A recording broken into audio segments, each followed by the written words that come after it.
¿no, Javi? Sí, sí, porque creo que les hemos pillado a ellos, ¿vale? Repetimos. Entraba un poco también.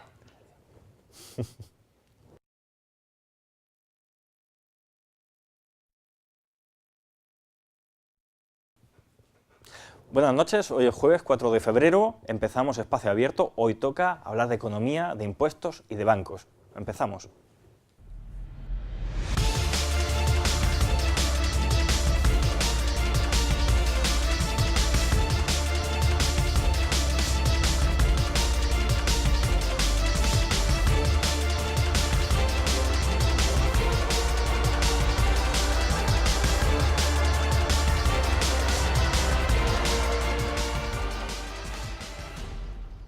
Buenas noches, esta noche toca hablar de economía, impuestos y bancos.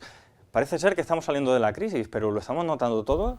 No lo sabemos. Vamos a hablar con personas que nos pueden arrojar un poco de luz sobre esta materia y contamos esta noche con Ramón Madrid, decano del Colegio de Economistas de la región de Murcia. Buenas noches, Ramón. Buenas noches. Bueno, ¿estamos saliendo de la crisis, Ramón?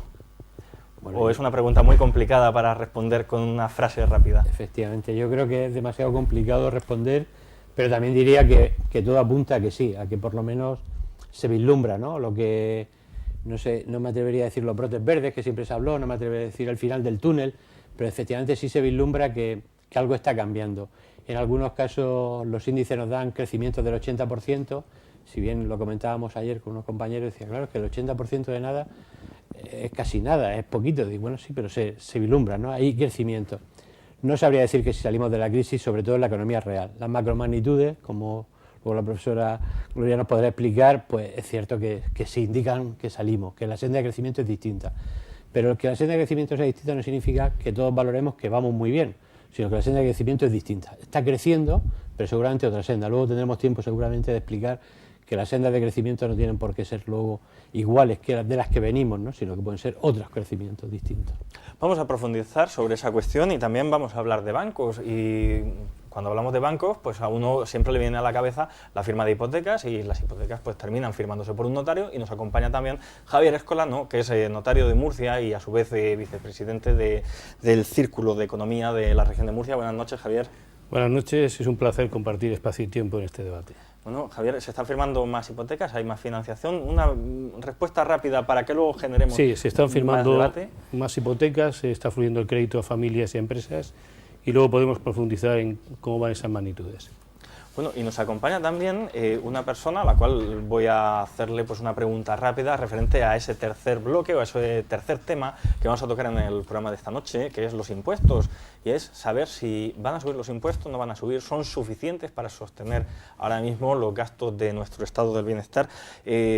Gloria María Soto, profesora de Economía Aplicada de la Universidad de Murcia, buenas noches. Buenas noches. ¿Nos puedes dar una respuesta o qué piensas tú personalmente? ¿Crees que ahora mismo se puede sostener la administración pública con los impuestos que tenemos? ¿Por dónde van las tendencias? Bueno, el tema impositivo es un tema delicado, ¿no? Porque bueno, yo lo planteo más bien en términos de la resta, ¿no? De ingresos y gastos. Entonces es cierto que seguimos teniendo un problema importante con el déficit público que hay que solucionar de alguna forma. Según las previsiones del Gobierno, pues esa mejora no iba por el aumento de los impuestos, sino por la reducción del gasto, pero al mismo tiempo, bueno, pues desde fuera, ¿no? Y especialmente desde la Unión Europea, nos dicen que sí que hay margen para aumentar los impuestos, porque de hecho la presión fiscal en España es varios puntos por debajo de la Unión Europea.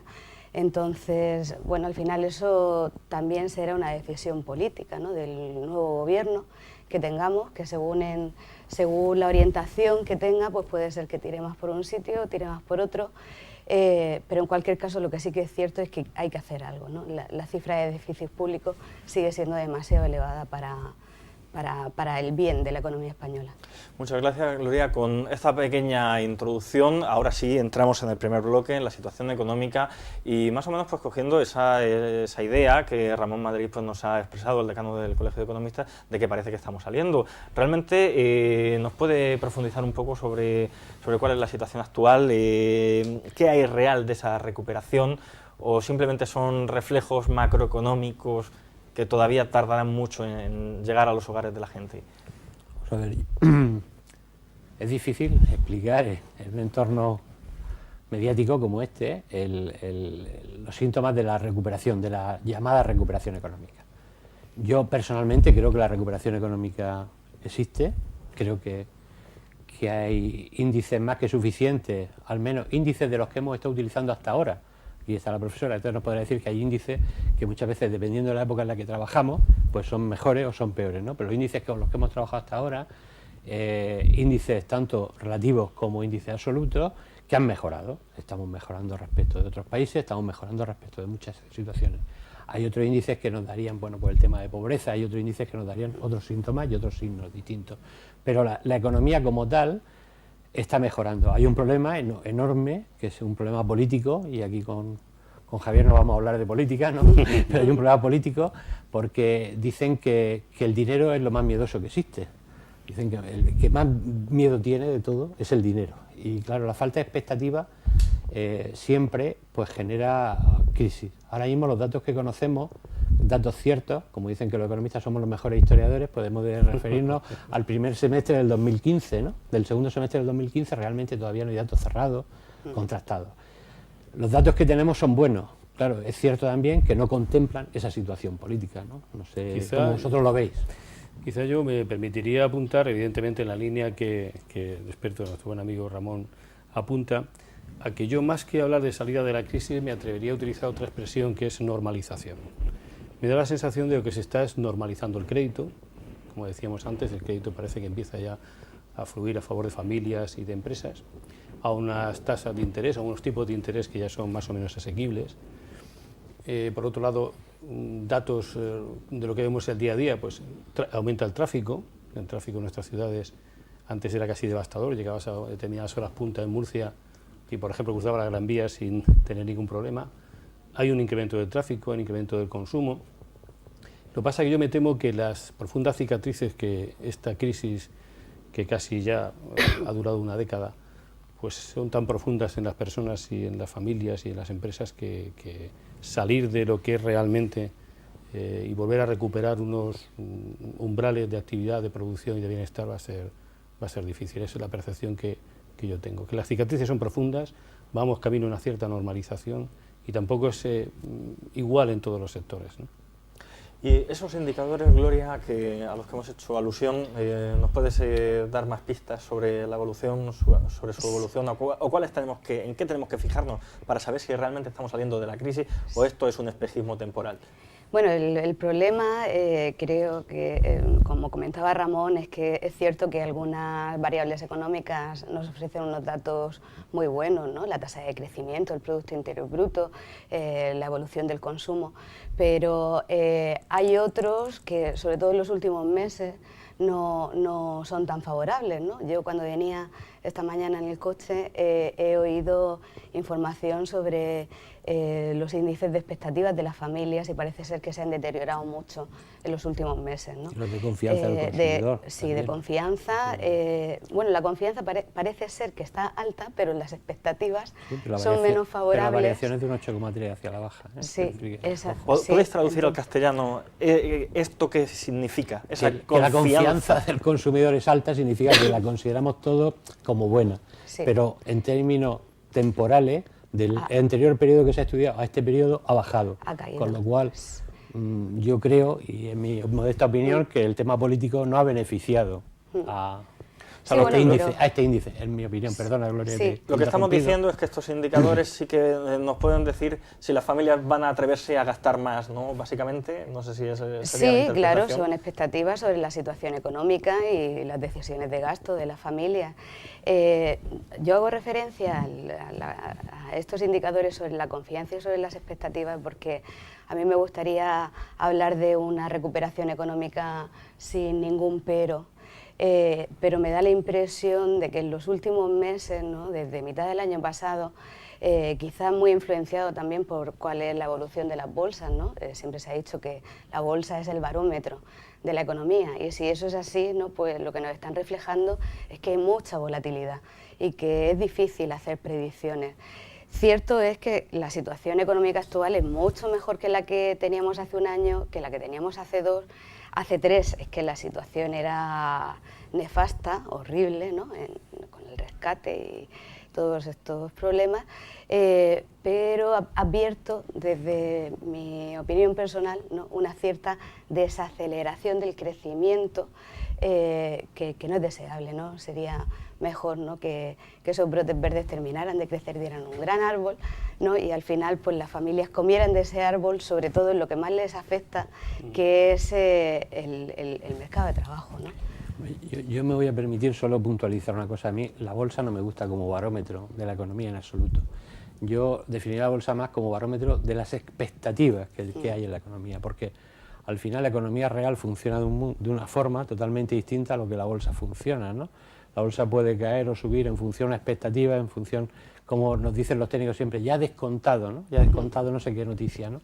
Entonces yo creo que ahora mismo la bolsa está cayendo por razones que no tienen ni siquiera nada que ver con las españolas, aunque no ayuda precisamente, pero temas del precio de las materias primas, temas de los mercados internacionales, temas del crecimiento de China. Ya parece que China crezca un 6%, nos parece a todos absurdo, ¿no? Dice, bueno, esto es un gran peligro, ¿no?, que China crezca solo al 6%, pero eso decía que yo creo que, por no confundir, y por lo menos en mi modesta opinión, la bolsa es más en parámetro de expectativas que de la economía real, ¿eh? Lo que pasa es que la bolsa, una caída en bolsa de, sobre todo los pequeños ahorradores del ciudadano medio, que a lo mejor pues tienen en torno a 20, 30, 40, 50 o 60.000 euros invertidos en acciones que cotizan en el mercado oficial, la bolsa. Si resulta que ha tenido una pérdida en torno al 20, el 30, al 40%, pues evidentemente no ayuda mucho esa confianza y esas expectativas, ¿no? Aunque la bolsa suponga un elemento a considerar de lo que puede más o menos estar anticipando en la proyección económica, pero también tiene un efecto, digamos, en cuanto a los ahorros. Sobre todo porque últimamente se ha mandado el mensaje también a los ciudadanos y a las familias de que tenían que invertir en bolsa o en fondos de inversión, puesto que la rentabilidad de los depósitos habían caído casi por debajo de la inflación, ¿no? ¿Quién envió ese mensaje? ¿Quién envió ese mensaje? Habría que ver quién envía esos mensajes, ¿no? Hablaremos de esos mensajes y de la política bancaria un poquito más adelante. Sí ha salido la cuestión de la bolsa y nos interesa pues que nuestros invitados nos expliquen. Ya Ramón Madrid ha avanzado que, según su opinión, la bolsa pues está cayendo por factores de carácter internacional, pero ¿realmente eso es así? ¿O puede haber otros motivos por los que la bolsa está cayendo? ¿Factores políticos? ¿Hasta qué punto influyen los factores políticos en la situación actual en el devenir de la bolsa, Gloria? Sí, yo, si me permites, Javier, por cuantificar las pérdidas que se han registrado en la bolsa, por ejemplo, el último año, y tratando de dar un poco de respuesta a esto que planteas, ¿no?, de si en España hay un añadido, pues te puedo comentar, ¿no?, que en el último año la caída de la bolsa española ha sido de un 22%, mientras que el índice europeo, el Eurostock, ha caído un 15%. O sea que hay 7 puntos de diferencia y las bolsas americanas han caído menos que las europeas. Con lo cual yo pienso que efectivamente hay un factor internacional que nos afecta a todos, pero hay un añadido en el caso de Europa, malo, negativo, que provoca un descenso superior, y un añadido también malo en el caso de la economía española, que explica ese diferencial con respecto a las europeas. Entonces, me gustaría también oír. Yo creo que también eso se une que vivimos una crisis institucional muy importante. No solamente una crisis institucional dentro de lo que es el espacio, digamos, de los países occidentales, los espacios de economía de mercado, sino también particularmente en España. Las incertidumbres que se ciernen sobre no solamente la situación ahora electoral, la formación o formación de gobierno, sino los desafíos soberanistas, la carga burocrática que supone el exceso de regulación, la mala regulación, etcétera. Yo creo que son factores también que difieren de alguna manera. Yo recuerdo hace unos años que se hizo un estudio por un catedrático de Derecho Administrativo que aludía a que la mala regulación, la falta de una regulación, de una normativa, de una legislación adecuada, podría suponer para determinados países incluso un coste adicional que llegaba hasta el 10% del Producto Interior Bruto. Esos cálculos no se hicieron con respecto a España, se hicieron en otros países europeos y sobre todo en Estados Unidos y en Canadá, pero creo me da la sensación de que tenemos aquí una losa que deberíamos también de plantear desde el punto de vista de la crisis institucional y de la mala calidad regulatoria, ¿no? Yo lo comparto totalmente lo que estáis diciendo. Lo que pasa es que también no podemos olvidar la situación española per se. Es decir, no digo que no tenga la culpa la situación actual, ni los políticos actuales, ni los venideros, ni los predecesores, pero España es dependiente energéticamente. España tiene una serie de factores en los que cualquier movimiento de las grandes multinacionales, no nos equivoquemos, las que al final mueven la economía, las que al final mueven por lo menos los mercados regulados, pues hacen que tengamos una mayor dependencia. Ese gap, ¿no?, que existe, esa brecha que existe entre el 15 y el 22%, que siempre se habla de un gap del 5 al 7%, que podemos perjudicarnos por esa serie de temas. Yo sería incapaz, de luego, bueno, soy incapaz, me declaro incompetente en valorar qué parte de la pérdida de los mercados se debe a factores políticos actualmente. Desde luego, lo que sí puedo decir abiertamente es que ayudar no ayuda, porque el inversor no va a mover ficha, evidentemente, mientras que no tenga una situación de estabilidad, sea la que sea. El inversor le da igual el color que haya, el inversor lo que quiere es estabilidad, futuro y tranquilidad. Y desde luego, respecto al tema institucional, luego lo podremos hablar, a lo mejor en tema de fiscalidad, pero es que pensemos que tenemos todavía una legislación laboral y fiscal muy constreñida para determinados operadores, lo llamaré así, por no herir sensibilidades. Perdona, Ramón, pero no será porque en el último año, en el año 2015, por ejemplo, se han aprobado 47 leyes. Bueno, yo es que eso y me parece... en el año 2014, solo del Estado, sí. 47 leyes, y en el año anterior, 2014, 37. O sea, no será porque no haya habido en los últimos 2 años, casi prácticamente en el último año, hemos padecido aquellos que intentamos estudiar el derecho y la legislación vigente, una auténtica exacerbación de la creación legislativa por parte del Estado. Sí. Y eso lo que ha provocado, yo creo, es también inseguridades respecto de los operadores jurídicos. Aquellos que estamos en el mundo de la realidad, que por nuestros despachos pues pasan empresas, familias, empresarios individuales, emprendedores de todo tipo, pues el desconcierto que existe sobre cuáles son los criterios jurídicos que pueden ser aplicables y, consecuentemente, una valoración de costes para poner en marcha un negocio, son bastante dramáticos, por decirlo de alguna manera, ¿no? Pero imagina que hablamos de ese tema, pero tenemos muchísimos temas que son, yo diría que ya prehistóricos, ¿no? Entonces, como cuando hablamos de la variante de Camarillas en la región de Murcia, ¿no? Temas ya que, no sé, en la historia, no sé, algún día esperemos que se solucionen.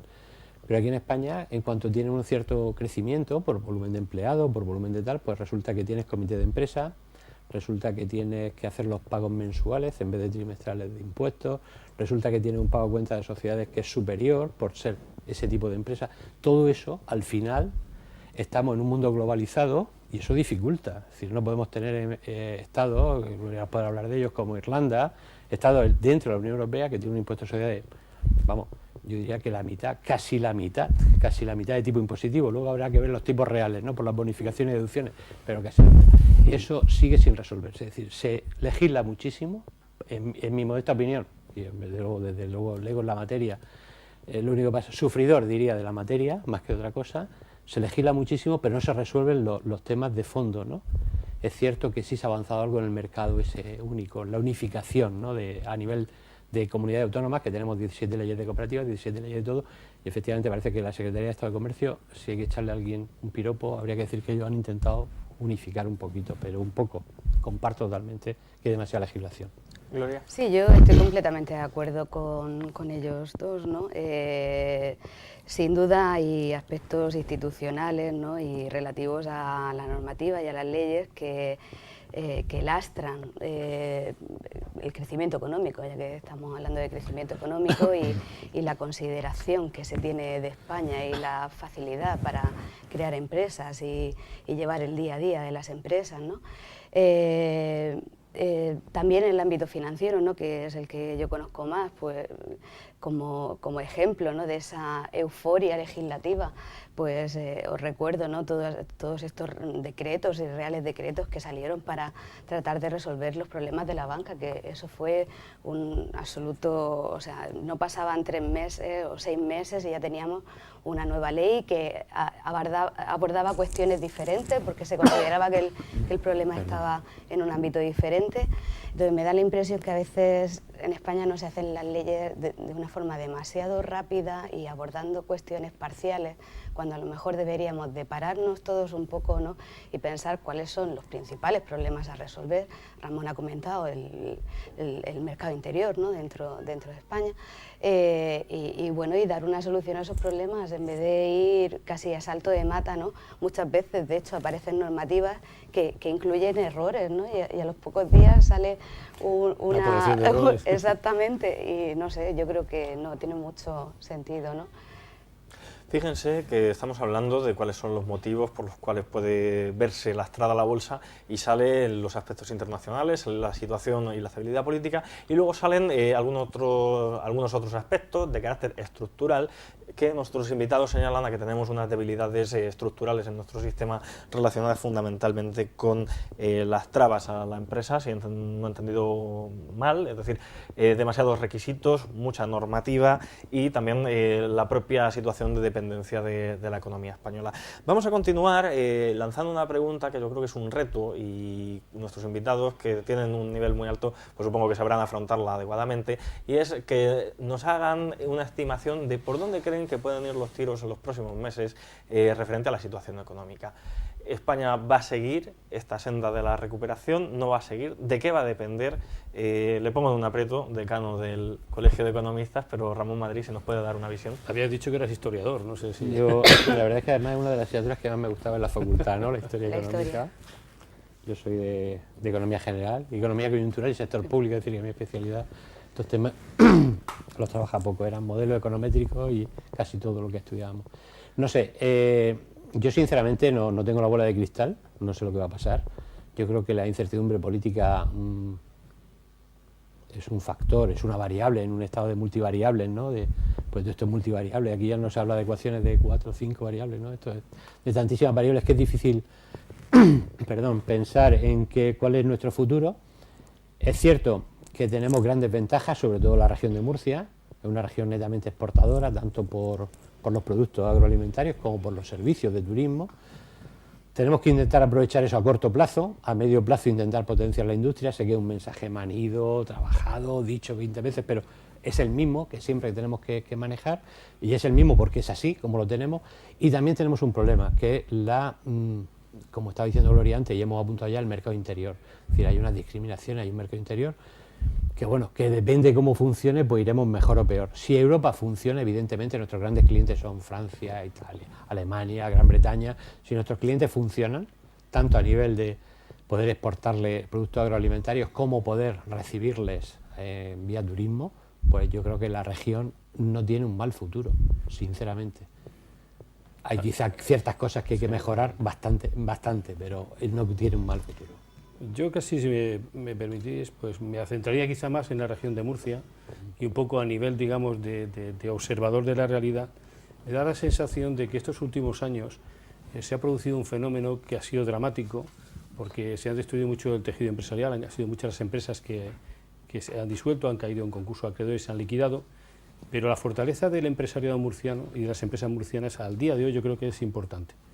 Entonces yo me atrevería a decir que si no se les molesta mucho, y cuando digo no se les molesta me refiero aumentando los costes laborales, los costes de seguridad social, los costes tributarios, los costes de transacción, es decir, si se les deja seguir con esa inercia y con ese saber buen hacer que tienen nuestras empresas, no veo un horizonte muy malo. Ahora, he puesto ese condicional, si no se les molesta.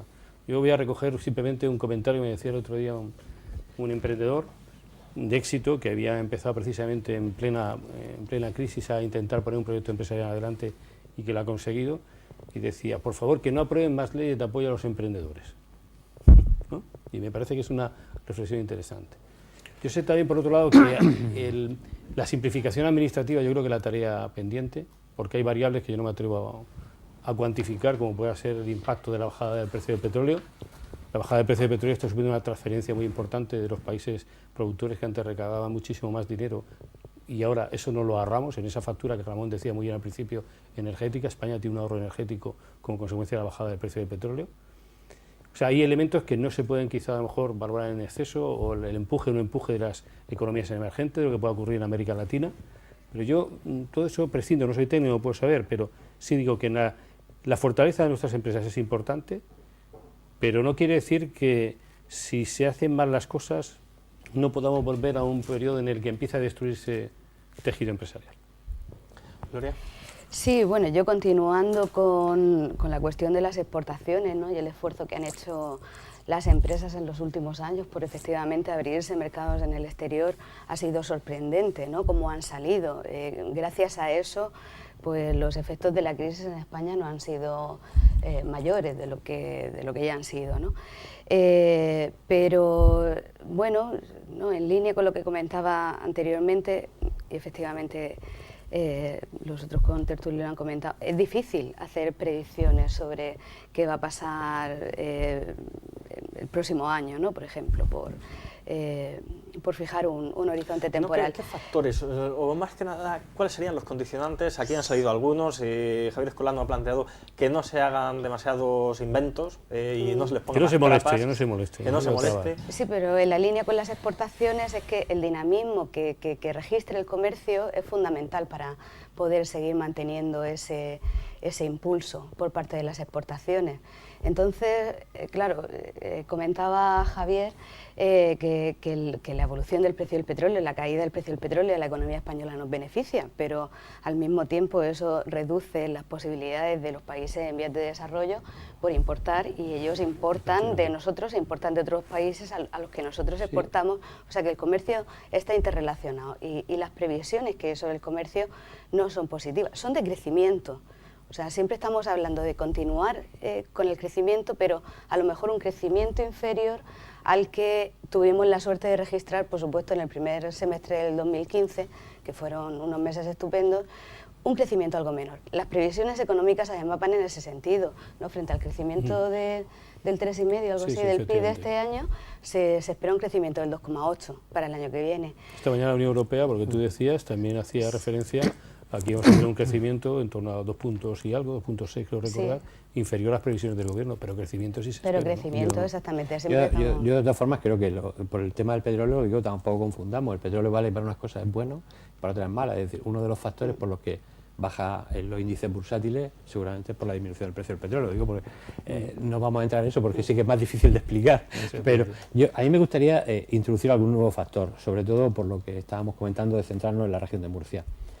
En la región de Murcia hay alguna incertidumbre específica, distintas, ¿no?, al resto. Una es la consolidación fiscal, es decir, tenemos un tratamiento de la financiación, que no lo decimos nosotros como murcianos, lo digo porque no vaya la gente a pensar aquí ánimo corporativista o localista o regionalista, no.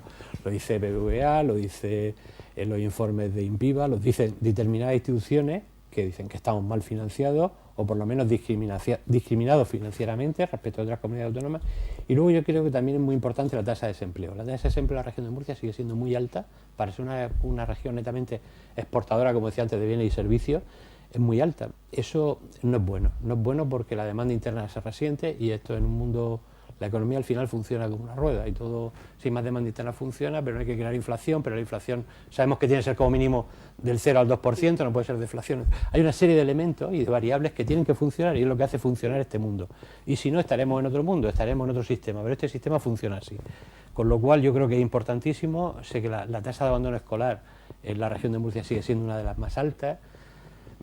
Eso es malo, es decir, eso hay que, como se dice actualmente, hay que hacérselo ver, ¿no? Hay que estudiar ese tema, cómo está, hay que ver la formación, la capacitación, sobre todo de los jóvenes, tenemos una alta tasa de desempleo, muy alta en los jóvenes y en los mayores de 54 años, eso yo creo que no va a ser bueno, hay que trabajar ese tema y hay que trabajar también el tema de la consolidación fiscal, desde luego no es de recibo que tengamos una diferencia, según el estudio, el peor de los estudios o el que menos nos beneficiaría a la región de Murcia, estamos hablando de 230 a 250 millones de euros anuales. Me parece exageradísimo, ¿no?, por una región en comparación al presupuesto que tenemos, ¿no? Tengamos en cuenta que el endeudamiento de una economía doméstica, estamos hablando de 700 y pico millones de euros, estamos hablando de una cifra exageradamente discriminatoria. Lo que pasa es que ¿no? da la sensación que, por eso decía yo antes de no molestar, que quizá la comunidad autónoma, con unos presupuestos de en torno a 4.100 millones de euros, creo que están aproximadamente, y con una deuda en torno a los 7.000 y pico millones de euros, con un margen casi de que el 80 y tantos % se dedica básicamente a sanidad y educación, poca política, digamos, de incentivo pueden poner en marcha dentro del ámbito de la región de Murcia, ¿no? Con lo cual yo creo que hay un problema grave, porque la región de Murcia, luego hablaremos si queréis, de cómo se puede financiar un presupuesto con un déficit importante, con una deuda muy superior a lo que es el presupuesto anual que tiene, y con visos de que esa deuda, al contrario, pasa año y año y no se reduce, al contrario, se incrementa, ¿no? Para que los espectadores puedan hacerse una idea, estábamos hablando sobre qué es lo que va a pasar en el futuro, hemos pedido ese ejercicio a nuestros invitados y sin terminar de hacer un diagnóstico de lo que vaya a pasar, sí que es cierto que nos plantean las debilidades que tiene la región de Murcia. En concreto se habla de infrafinanciación, ese déficit de financiación de las comunidades autónomas, la incógnita o el problema que genera pues ese déficit en la comunidad autónoma y la deuda, y luego otros factores como la alta tasa de desempleo o la tasa de abandono escolar. Ha salido también en la parte de fortalezas, las fortalezas a nivel de exportación, pero aquí ahora mismo la balanza en este debate es que tenemos muchas debilidades y ha salido muy poquitas fortalezas. ¿Qué más fortalezas tiene la región de Murcia a nivel económico? Yo creo, que me perdone, ¿no?, nuestro presentador y coordinador, pero yo creo que las fortalezas que tiene la región de Murcia siguen siendo muy superiores en cuantía, a lo mejor no en el número de ellas, pero la exportación, el sector agroalimentario, que todos hemos criticado en algún momento, que tiene muy poco valor añadido, pero bueno, tendrá muy poco valor añadido, pero ahora mismo nos ponemos a ver quién está en Berlín, en la feria de la Free Logistic, y que bueno, pues prácticamente tenemos a una gran representación de la región murciana, y agraciadamente, es decir, porque tenemos una exportación muy sana, y entiendo, como he dicho antes, me reitero, de que mientras que nuestros clientes y socios, es decir, nuestra Europa, el viejo continente, nos siga comprando, pues vendido sea, y mientras que sigan viniendo a las vacaciones, vendido sea. Es decir, que tengamos las maldades o las debilidades técnicamente que podemos tener, son debilidades que se pueden corregir. El que el espíritu del empresario murciano sea emprendedor y sea como es, pues es difícil, ¿no? Lleva décadas, ¿no?, generaciones el hacerlo. Entonces eso lo tenemos. Entonces las debilidades son las que deben de corregir. Yo entiendo que el tema de formación es una gran debilidad, porque al final, cuando tú quieres instalar una industria, esto es la pequeña se muerde la cola, no viene la industria, pues no hay formación especializada para la industria, y no se hace formación especializada para la industria porque no hay industria. Sé que eso me lo va a criticar cualquiera y me lo va a decir bien, pero eso lo hemos pasado todo y lo hemos vivido todo. El ejemplo del País Vasco de Navarra puede servirnos, es decir, que eso no me sirve. El tema del abandono escolar, pues algo que hay que tratarlo, pero algo que se puede tratar y algo muy concreto, ¿no? Yo pienso que esa debilidad no debe ser suficiente para entender que estamos mal. Es decir, yo creo que tenemos un potencial importante, creo. ¿Qué más aspectos positivos? Yo creo que las debilidades están siempre claras, es decir, normalmente los murcianos son muy favorables a siempre destacar lo malo, también como los españoles, pero quizá un poquito más acuciado. Las debilidades están claras, básicamente es el tema del agua, infraestructuras y una digamos, financiación de nuestras administraciones. Y eso supone también que yo creo que está pendiente la reforma de las administraciones. No me refiero solamente a Murcia, sino a las administraciones públicas. Mantenemos 5 administraciones públicas: la Administración Europea, la Administración Española, la del Estado, luego tenemos la Administración Autonómica, en algunos sitios aquí no, administraciones provinciales y luego las locales. Eso en un país normal pues supone un sobrecoste comparativo que nos perjudica. Fortaleza, yo sigo creyendo que aunque, por ejemplo, la formación es una de las asignaturas pendientes, pero también es cierto que ha mejorado en los últimos años. Venimos de unos datos muy malos, tanto de abandono escolar como incluso la tasa de formación de los mayores de 25 años, pero en los últimos ha repuntado un poquito. Y yo sigo pensando que la fortaleza fundamental son nuestros empresarios y nuestras empresas, porque tenemos empresas grandes, medianas, pequeñas y muy pequeñas, con presencia en diversos sectores que son también punteros. No vamos a hacer referencia a cuáles son las más importantes, y luego en el punto de vista de la formación, quizás donde nos queda apostar más decidida y claramente sobre una formación de calidad, que no tiene que ser solamente la universitaria, que es muy importante, sino también los cursos de posgrado, los másteres y la formación profesional. Creo que es donde tendríamos que quizá profundizar más. El reciclaje profesional. Yo por romper una lanza en favor de la formación, yo sí que iba a comentar como elemento positivo de la región de Murcia la juventud, ¿no? La cantidad de gente joven que hay.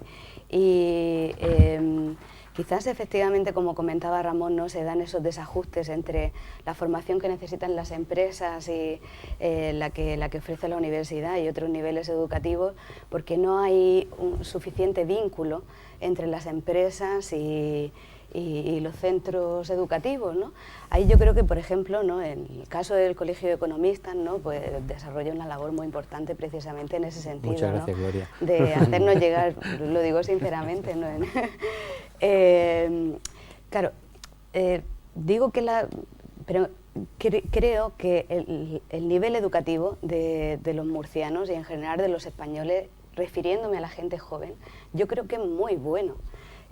Incluso hay a mí un dato que me preocupa, y es que en muchos casos se da una situación de sobreformación. Es decir, hay un 30% de la gente que tiene una formación más alta que la que se exige en su puesto de trabajo.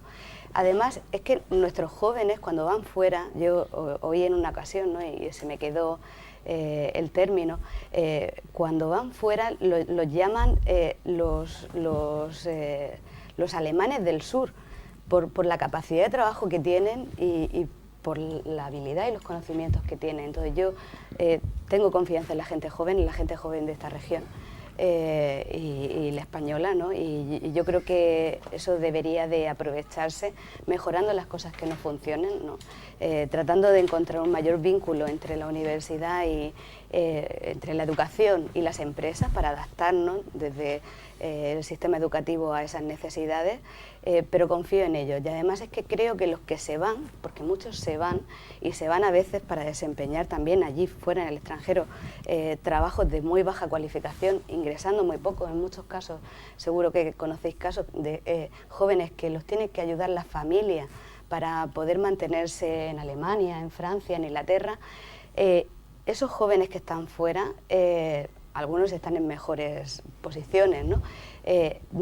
Yo confío en que vuelvan a la economía española y que impriman en nuestro sistema económico lo que hayan aprendido, ¿no?, al trabajar en esos países. Y yo creo que sería algo bueno.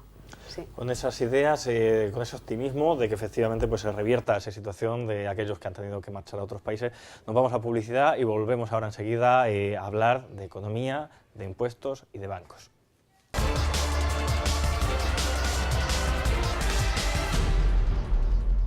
Buenas noches, continuamos en Espacio Abierto. Esta noche estamos hablando sobre economía, impuestos y bancos, y para ello nos acompaña el decano del Colegio de Economistas de la región de Murcia, Ramón Madrid, también el notario de Murcia, Javier Escolano, y la profesora de la Universidad de Murcia, Gloria María Soto. La primera pregunta va para Gloria María en este segundo bloque, que vamos a hablar sobre impuestos, y es saber a su criterio, y de hecho ya lo avanzamos en la primera pregunta que hice en el programa, si la presión fiscal que tenemos actualmente es adecuada, no es adecuada, no se puede decir que sea, no se puede calificar. ¿Cuál es la valoración que haces de la presión fiscal actual en España? Bueno, es que se puede hacer una valoración desde diferentes perspectivas. O sea, desde la perspectiva de la Unión Europea, pues es baja, ¿no? Debería incrementarse. Pero desde la óptica de las familias y de las empresas es alta. Entonces se produce ahí una divergencia, ¿no?, que no sé, quizás ahora pues podemos entrar un poco a analizar a qué se debe. Pero bueno, yo, como comentaba al principio del programa, yo no creo que en un horizonte cercano se incremente la presión fiscal en España, que se incrementen los impuestos, ya se han incrementado durante el periodo de crisis. Además creo que quizás una rebaja le vendría bien para dinamizar la economía, porque una de las razones que explica el crecimiento del consumo durante el año 2015 pues fue la devolución a los funcionarios de parte de la paga extra, la caída del precio del petróleo que lleva a la gente a gastar. Es decir, que si la gente se encuentra con dinero en la mano, buena parte de ese dinero se lo gastan. En cualquier caso, creo que hay, por introducir otro tema, creo que hay un problema en el sistema impositivo español. porque lo que tampoco parece razonable es que como consecuencia de la crisis la presión fiscal cayera en 10 puntos porcentuales, sobre todo en los impuestos de la renta del patrimonio. Claro, luego hemos tenido que pagar esos platos rotos, ¿no? Entonces no veo aumento de impuestos, pero creo que sería necesaria una reforma fiscal. ¿En qué sentido? Yo, como no soy especialista, no me atrevo a aventurar nada, ¿no? Pero creo que eso hace falta. Pero en la línea de volver a poner impuestos que se dediquen más a gravar las rentas más altas, o ¿en qué línea es la que estás planteando un poco? Bueno, algo que haga que los impuestos no sean tan sensibles al ciclo económico.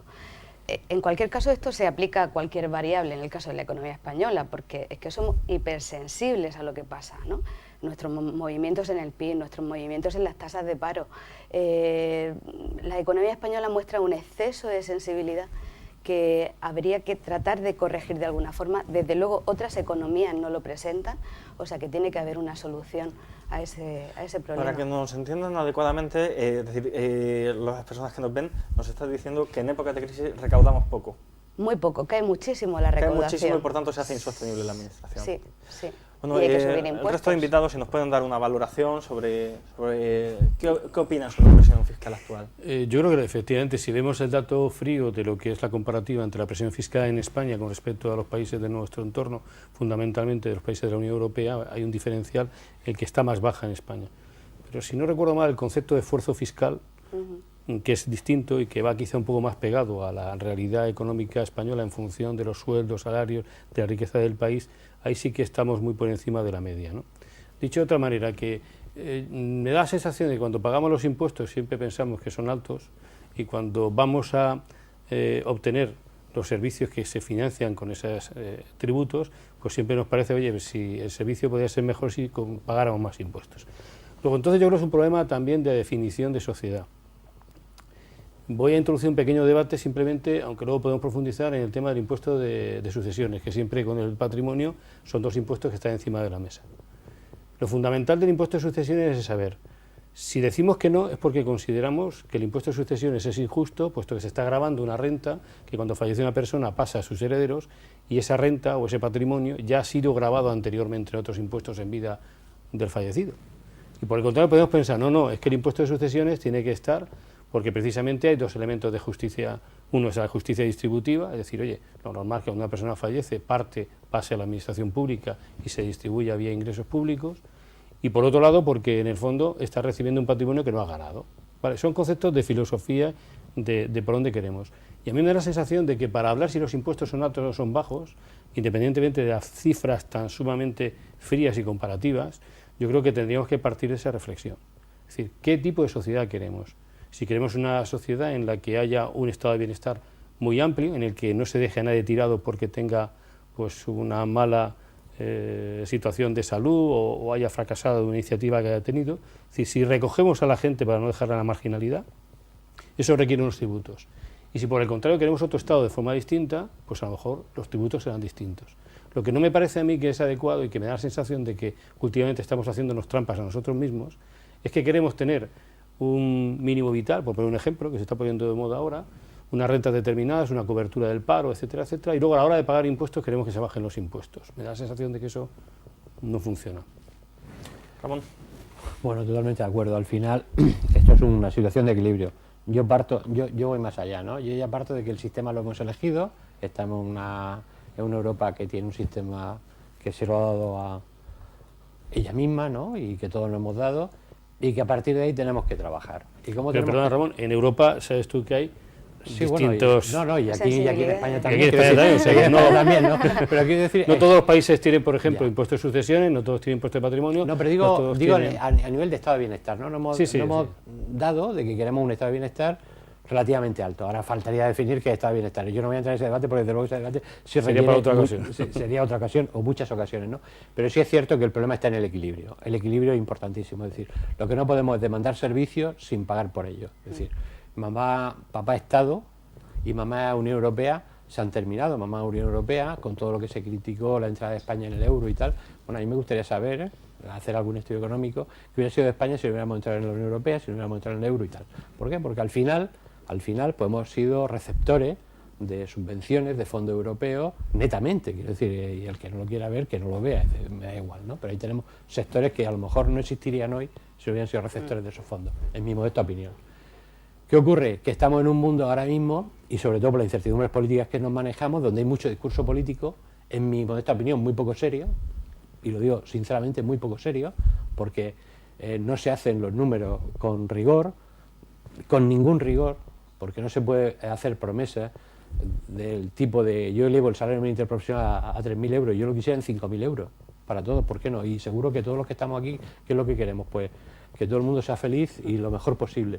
Pero evidentemente hay unos límites y son los límites presupuestarios. Esos límites presupuestarios lo que hay que hacer es manejarlos con eficiencia, con equidad, con transparencia, también está muy de moda ahora en la comunidad, pero a partir de ahí lo que tenemos que hacer es valorarlo. Y lo que decía Gloria, es decir, es cierto, tenemos una presión fiscal que debe ser igual, y yo voy a meter una cuña más en el tema del sistema impositivo. Lo que no es de recibo es que haya países de la Unión Europea que teóricamente deben de tener el mismo esfuerzo y la misma presión fiscal, porque a su vez son receptores de fondos igual que nosotros, o pueden serlo igual que nosotros, en función de los objetivos que la Unión Europea o la Comisión impone, y en cambio pues tienen un sistema impositivo distinto al nuestro.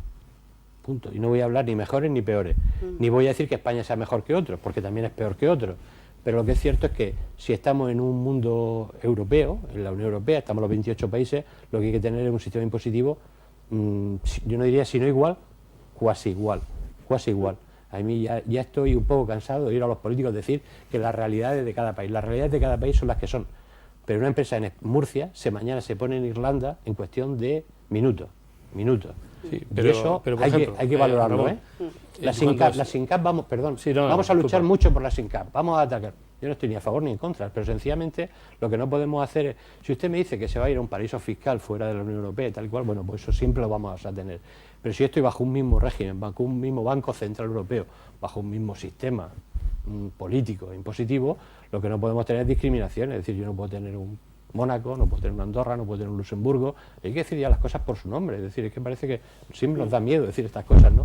Y países que se las dan, tan democráticos como nosotros, tan hábiles como nosotros, pero que tienen un sistema impositivo y una reducción. Hace poco, Portugal dijo a bombo y platillo que iba a reducir los tipos de renta y los tipos de sociedades. Vamos, no creo que sea precisamente con ánimo de no recaudar. Yo me imagino que es con el ánimo de llamar a otras empresas y otros habitantes de la Unión Europea a que residan allí. Y lo digo además y lo veo muy bien. Sí, pero el problema es que por esas ejemplo, discriminaciones no deben existir. Por lo que la pregunta que nos hacía el moderador, ¿qué tipo de impuestos tenemos? Pues yo primero partiría de la situación actual y diría, ¿qué ha pasado estos últimos años? Normalmente oímos la frase de que España no ha sido rescatada. No voy a entrar ahora si el tema de rescate bancario, no entro en eso. España sí ha sido rescatada. España ha sido rescatada por sus familias y por sus empresas, por el incremento que ha habido tributario en estos últimos años. Simplemente con el aumento que ha habido, por ejemplo, en la recaudación por el IBI, ha sido espectacular. El impuesto sobre bienes inmuebles que se ha pagado en estos últimos años ha sido importante. El incremento de la presión fiscal también ha sido importante, a pesar de que ha habido una bajada, lógicamente, de actividad y ha supuesto que haya gente que no haya contribuido desde el punto de vista que no ha generado rentas, ¿no? Pero eso es importante cuantificarlo. En segundo lugar, hablamos de un sistema tributario, pero es que en España no hay un sistema tributario. ¿Cuántos sistemas tributarios hay en España? Para empezar, tenemos el sistema tributario de los territorios forales, fundamentalmente del País Vasco y de Navarra, que son aparte. Luego está un cierto resto de sistema tributario que es el formado por las restantes comunidades autónomas, y luego dentro de cada comunidad autónoma, como consecuencia de accesión normativa, pues los tipos y la disparidad de tipos es importante. ¿Tú no crees que no hay verdaderos, entre comillas, paraísos fiscales dentro de España? Si muchas veces han tenido que tomar medidas sin extremos, sobre todo pensemos en quienes viven en La Rioja, y han tenido que subir o bajar los tipos tributarios para que las empresas no se deslocalizaran al territorio, por ejemplo, de Navarra o del País Vasco. Si hablamos del impuesto de patrimonio, el impuesto de patrimonio en unos territorios se paga, en otros no se paga. El mismo tipo marginal del impuesto sobre la renta, estamos desde el 49% hasta el 34%. O sea, yo creo que lo que primero hay que poner encima de la mesa es qué tipo de sociedad queremos, qué tipo de Estado queremos construir, y después de qué tipo de Estado queremos construir, cuál es la reforma fiscal adecuada. Yo tengo que ser muy crítico con la reforma fiscal que se aprobó y que entró en vigor a partir de 1 de enero de este año pasado, del año 2015, Porque aunque se anunció bombo y platillo, sí, se han solucionado determinados tipos, pero creo que no se ha cometido la globalidad de la reforma fiscal. Y luego, por último, el coste que lleva consigo el cumplimiento de las obligaciones tributarias. Para empresas, para particulares, para familias, es un sistema tributario tan sumamente complejo que lo que genera son una serie de dificultades y un coste añadido para cumplir esas obligaciones tributarias. Y ya por último, yo creo que debería de declararse inconstitucional los cambios de criterio que hace la Administración tributaria a posteriori. Y eso hoy en día está provocando unas auténticas barbaridades jurídicas. Indefensión. Y una indefensión, pero que... voy a poner simplemente un ejemplo, porque quizá los que nos estén escuchando, más de uno dirá, levantará la mayoría. Yo soy uno de ellos, ¿no? Por ejemplo, resulta que un señor o una señora compra una vivienda en el año 2008, cuando hay una bajada importante de los precios de la vivienda, que además se le ha quedado un banco por una ejecución hipotecaria que está en la marca del Mar Menor, y paga al banco 70.000 euros. Y luego le viene una complementaria de la Administración tributaria diciendo que vale, antes de que pase el plazo de prescripción, antes de los 4 años y un mes, diciendo no, que vale 120.000 euros.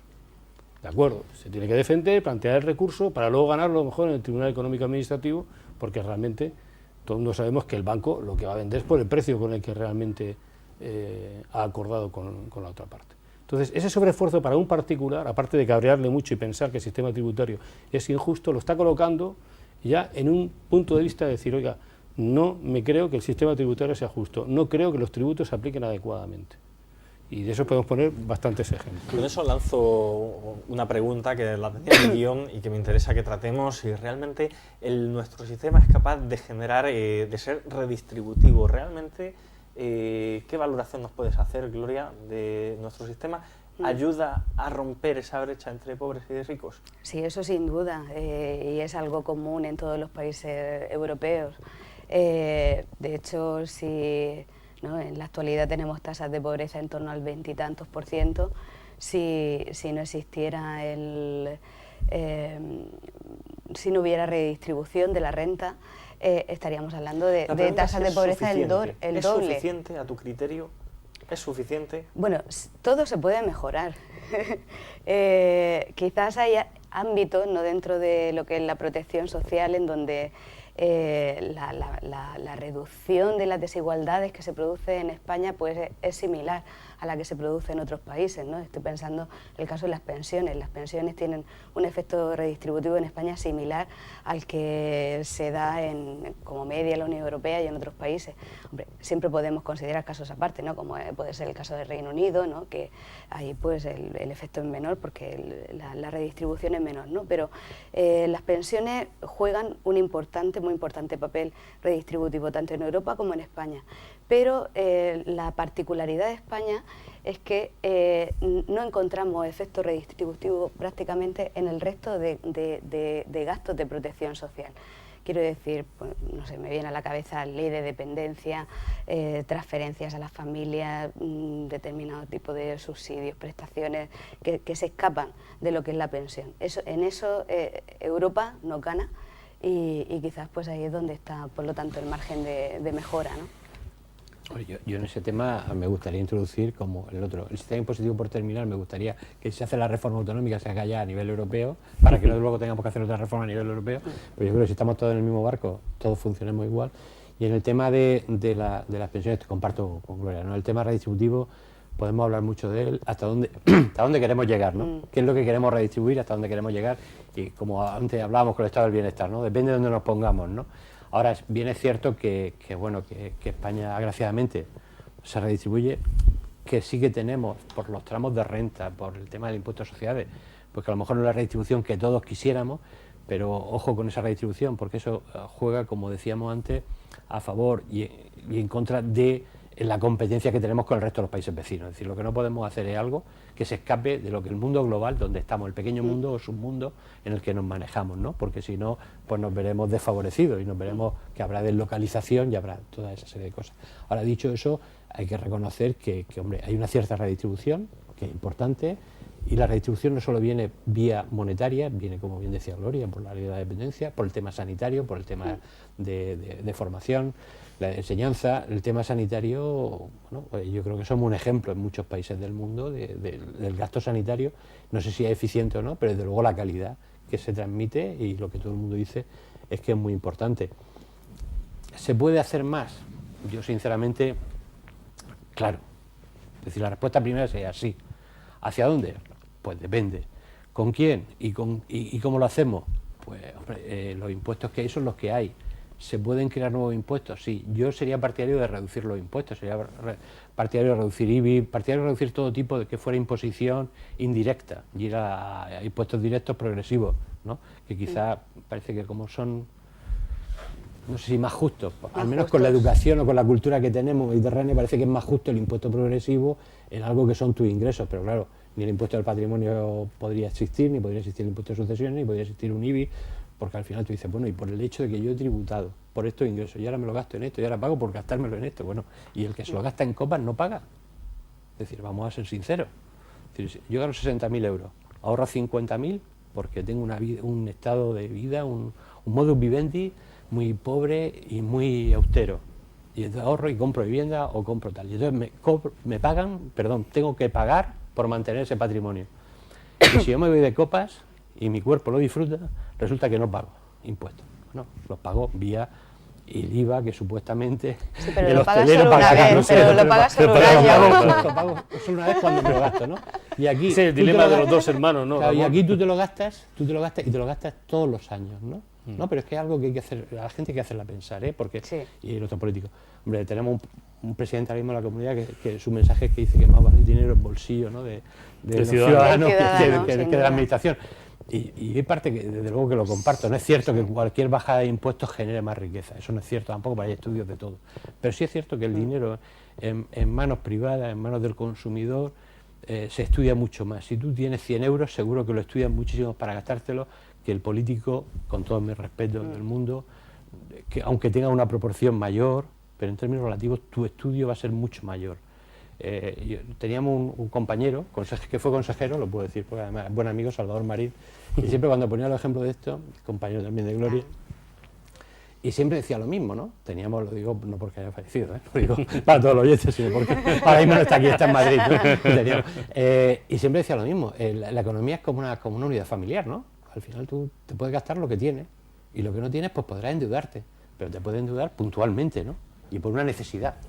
Lo que no puedes endeudarte es pedirte de vacaciones. Luego tienes que devolverlo. Yo de todas formas creo que sí se pueden hacer ¿no? muchas más cosas por una verdadera redistribución. La redistribución, como bien han apuntado mis contertulios, se puede realizar desde el punto de vista puramente económico, es decir, transfiriendo rentas, o por el contrario, con servicios que son gratuitos. El ejemplo de la transferencia a través de servicios lo habéis citado, que es fundamentalmente la sanidad, educación, etcétera, ¿no?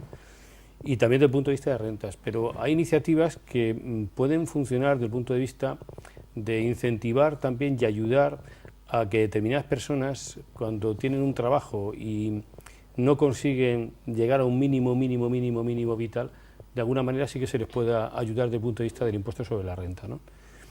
Estamos hablando que muchas veces lo que se está produciendo es que la clase media pues ha dejado de ser tan media y está un poco más precaria que antes, está bajando, digamos, umbrales de retribución, de capacidad de ingresos y, por tanto, de capacidad de gasto, ¿no?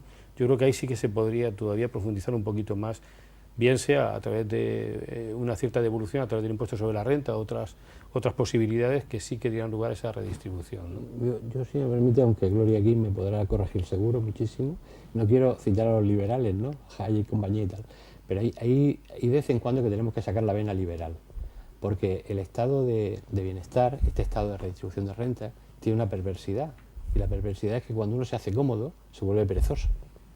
Y eso es por naturaleza humana, no tiene, es decir, los sociólogos seguro que no lo podrían explicar y además hacer historia de ello. Yo soy partidario, desde luego, de los mínimos vitales, de las rentas básicas y tal, pero también haciendo un pequeño esfuerzo. Es decir, lo que no se puede hacer es dar subsidios por dar subsidios. No, para nada. nada. A una persona se le da subsidio, muy bien, pero yo no lo quiero hacer trabajar, pero a lo mejor lo metía en cursos de formación. No, yo pero me vamos, estoy formación refiriendo continua de 8 horas diarias. Perdona, Ramón, yo me estoy refiriendo a aquel que trabaja, no por molestar a nadie, pero que tiene un salario, me refiero a aquel que trabaja y a pesar de trabajar tiene un salario que no le permite atender sus necesidades familiares. Y eso está produciendo lo que se llama el precariado, una especie de sensación de precariedad que deberíamos de apoyar. Deberíamos de apoyar esas unidades familiares. Pero que tengamos cuidadito con el tema, luego, porque no lo digo en contra de eso, lo digo porque los estados de bienestar muchas veces son malos, porque apoyamos tanto que al final la iniciativa privada, esa inquietud la matamos de raíz. Y luego otra cosa, sí, bueno, lo que pasa que... Perdón un segundo, la administración, la reforma de la administración y lógicamente eso tiene que ser básico y fundamental. Si no, no puedes detraer, digamos, recursos para precisamente lo que estamos aquí hablando, que es la finalidad tributaria, que es también la redistribución. Voy a aprovechar para meterme en la conversación y centrar el debate, porque uno de los temas que teníamos para tratar esta noche es si es sostenible la administración pública. Y esta es la pregunta que vuelvo a lanzar hacia este lado. Gloria, ¿es sostenible la administración pública? ¿La gente que ha empezado a trabajar ahora tendrá pensión? ¿Nos estamos gastando la hucha de la pensión? ¿Va a haber pensiones? ¿Cómo está el panorama? Pues el tema de las pensiones, la verdad que es un tema bastante delicado, ¿no? Sobre todo si miramos a años vista, ¿no? Comentabas el caso, ¿no?, de una persona que se pusiera a trabajar ahora. Claro, esta persona se jubilará dentro de 50 años o algo por el estilo, ¿sí? Entonces, bueno, plantean un problema bastante gordo las pensiones, porque en la actualidad pues el gasto en pensiones está cerca del 20% del Producto Interior Bruto, y antes de la reforma que se hizo en el año 2011 de las pensiones, recuerdo haber leído un estudio sobre la economía española, las pensiones en España, que comentaba que si no se hacía ningún tipo de reforma, pues en el año 2050 sería el doble. Es decir, estaríamos hablando del 40% del PIB, que eso es lo que es insostenible, ¿no? Porque eso son la totalidad de ingresos que tiene ahora mismo la administración pública. Esta evolución tan negativa de las pensiones no viene determinado, el principal factor que lo determina es el envejecimiento de la población. Y es así de sencillo, ¿no? Según las estimaciones, pues si ahora mismo tenemos un 18% de la población mayor de 65 años, pues para el año 2029 se estaría hablando de un 25%. Y si no cambian las dinámicas poblacionales, para el 2064 un 40% de población superior con más de 65 años. Entonces eso es algo que no, sin duda, esto es manteniendo la dinámica poblacional que tenemos ahora mismo. Entonces, ¿no? ¿la respuesta es que no habrá pensiones? ¿Serán reducidas? La respuesta es que... ¿Trabajará la gente más tiempo? ¿Tendrá que trabajar mucho más? Bueno, yo lo vería por el lado positivo. Es decir, si el problema está en el envejecimiento de la población, pues tengamos más niños, ¿no? Incluso atraigamos gente extranjera, no todos los inmigrantes. Incentivemos adecuadamente a los otros países, que se han ido, o sea que no hay que verlo por... posiblemente que veamos más recortes de las pensiones en el futuro, ¿no? Porque efectivamente lo del envejecimiento de la población eso es irremediable, ¿no?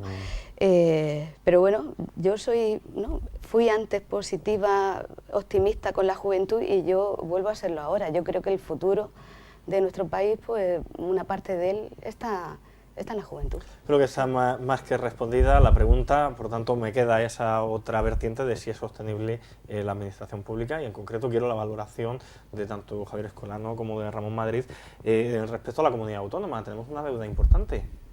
¿Cuál es el futuro de nuestra comunidad? ¿Es sostenible? ¿Qué va a pasar? ¿Vamos a tener que pedir que el gobierno central nos dé financiación, nos haga una quita, nos perdone?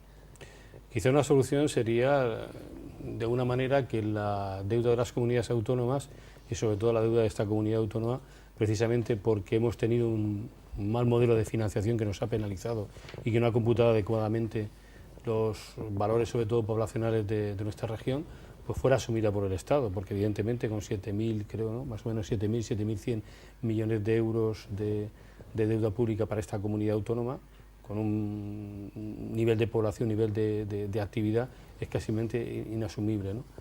Pero independientemente del problema de la deuda, es también el déficit que todos los años vamos arrastrando. Con lo cual, si tenemos por un lado un déficit en torno al 5% del conjunto de administraciones en España, y nuestra comunidad autónoma es una de las que suele estar en la cabeza en cuanto a incumplimiento de las previsiones de déficit, y por tanto va generando un déficit importante, y al mismo tiempo no se recuperan del todo los ingresos de una manera suficiente por un incremento de la actividad económica que lo permita, pues tenemos un panorama que yo diría casi como de administración fallida a corto, medio o largo plazo, ¿no? Eso o se revierte o evidentemente nos encontraremos con un umbral difícil. Pero yo creo que por eso he planteado lo de antes, es decir, tenemos que plantearnos qué modelo de administración queremos. si es que podemos mantener el volumen de administraciones que tenemos ahora mismo, que pesa por cualquiera de los ciudadanos de España, pero particularmente también de nuestra comunidad autónoma. Si vemos los presupuestos, y creo que eso lo habéis discutido en otras ocasiones anteriormente, la partida correspondiente a sueldos, salarios y gestión de la deuda, pues se come una parte muy importante del presupuesto. Ramón. Sí, vamos a ver, yo creo, no quiero irme por las ramas ni que entienda el presentador que quiero evadir la respuesta, ni muchísimo menos, pero quiero intentar centrarla. La mejor forma de redistribuir la riqueza, igual que de generarla, es que las empresas funcionen, que haya nivel de actividad, incrementar la tasa de actividad. Entonces, esa es la mejor fórmula. Es decir, si el cambiar el modelo de financiación, por supuesto, ¿por qué no? Porque además es un agravio, técnicamente está estudiado y no vamos a darle vuelta al tema. Yo creo que lo hemos hablado muchísimas veces, pero generar mayores tasas de actividad, generar crecimiento, yo creo que es la mejor solución para combatir el déficit. Del endeudamiento tendríamos que hablar aparte, porque el endeudamiento habrá que buscarle soluciones que no va a ser, desde luego, ni este año, ni 2 años, ni 5, ni 10. Es un endeudamiento muy alto. Pero hay que generar, desde luego, crecimiento para, por lo menos, no generar déficit en los próximos años. Eso por un lado. Y además, ¿por qué generamos? Si generamos crecimiento, pues tendremos mayores ingresos, tendremos mayor volumen de actividad y tal. Y aquí apunto a lo que decía antes Gloria, lo que no hay que hacer es impuestos ligados a determinadas actividades, como estábamos hablando antes, porque baja la actividad y te bajan los impuestos radicalmente de determinado tipo de actividad. Pero también lo uno con la pirámide poblacional, es decir, lo que tenemos que mentalizarnos es que las tasas de actividades de menores de 25 años y mayores de 54 años, en la región de Murcia, en España en general, pero en la región de Murcia en particular, junto con otras, son muy bajas. Es decir, cuando hablamos de Estados Unidos, hablamos de los países nórdicos, que todo el mundo se nos llena la boca, ¿no? Los ejemplos y tal, la Europa, ¿no? Parece que nosotros no somos Europa, pero también somos Europa, aunque seamos del sur. Las tasas de actividad de mayores de 54 años son altísimas. Los trabajos a tiempo parcial después de 65 años son altísimos, en los países en los que nosotros queremos reflejarnos. Es decir, no es que la gente se vaya a su casa con 60 años y se vaya con una pensión buenísima, ¿no? Hay de todo. Si hablamos de Alemania ya hablamos de otro mundo aparte, ¿no? Entonces, esas tasas de actividad tenemos que recuperarlas. Yo me gustaría, nada más que porque nos hagamos una composición en Murcia, las tasas de actividad de menores de 25 años del 39% y la mayor de 54 años del 23%. En los países nórdicos la tasa de actividad de menores de 25 años es del 54% y la mayor de 54 años del 45%. Bueno, estoy hablando de eso, si hablamos ya de Estados Unidos o hablamos de tal en Estados Unidos, la tasa de actividad de menores de 25 años es del 55%. Y aquí parece que hasta los 25 años no se está premiando esa actividad, tenemos una deformación, sea estudiante, sea trabajo, sea lo que sea, hay que primar esa actividad. Y luego hay que pensar también, como decía Gloria, si la esperanza de vida es mayor, si tal, pues habrá que ir pensando en que, bueno, que la edad de jubilación no tiene por qué ser en el 60 y 65. Yo creo que parametrizar una edad de jubilación pues dependerá del trabajo, de la capacidad intelectual y física de cada persona. Y tendremos que ir partiendo de que no vale ya eso, me jubilo aquí, y esa mentalidad que tenemos todos, ¿no? Que estamos esperando el día D a la hora H para llegar y decir mi pensión, que me voy a mi casa, ¿no? Yo sobre lo que comenta Ramón querría añadir que esa adaptación de las pensiones a la esperanza de vida, ¿no? A partir del momento de la jubilación ya se ha incluido dentro de la reforma del sistema de pensiones. Es decir, no todas... También muy pragmático, ¿no? Muy acotado, muy de Sí, forma... bueno, efectivamente veremos a ver cómo lo hacen, pero había una cuestión dentro... Y no debemos de olvidar lo que estabais diciendo, del apoyo a la familia, es decir, si queremos mayores tasas de actividad, queremos que la pirámide poblacional no sea la que es, desde luego, o intentamos apoyar la conciliación de la vida laboral, intentamos apoyar a la madre en general, a la familia en particular y tal, porque si no, desde luego, difícilmente cambiamos el estado que hay, ¿no? Además, eso ya está inventado en los países europeos nórdicos. Es copiar bien, ¿no? Tienen unos incentivos a las unidades familiares jóvenes para que puedan tener hijos que aquí en España, por supuesto, no tenemos, ¿no? Aquí los inmigrantes nos hicieron un gran favor en ese sentido, ¿eh? Que eso viene afectado también, ¿no?, por el escaso uso que se hace del trabajo a tiempo parcial en España, que yo creo que es más un problema de oferta por parte de las empresas que de demanda. Yo creo que sí que habría muchas mujeres que ahora están en su casa, sobre todo por las altas tasas de paro, porque claro, esta caída o que las tasas de actividad sean bajas, pues también guarda relación con que las tasas de paro son muy elevadas, porque claro, si por mucho que ofrezcas tu trabajo no vas a trabajar, pues al final llega un momento que no buscas y entonces pues pasa a ser población inactiva y ya no cuentas, la tasa de actividad cae, ¿no?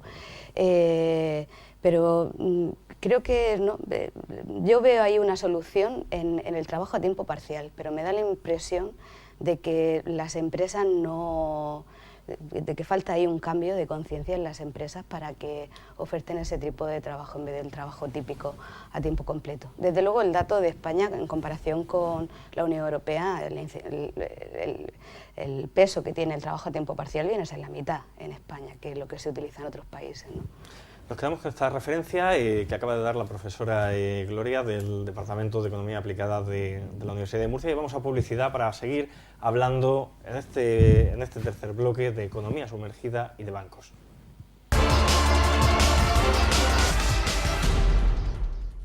Buenas noches, seguimos ya en esta recta final de Espacio Abierto, en el último bloque, y nos acompañan Ramón Madrid, decano del Colegio de Economistas, el notario Javier Escolano y la profesora Gloria María Soto del Departamento de Economía Aplicada de la Universidad de Murcia.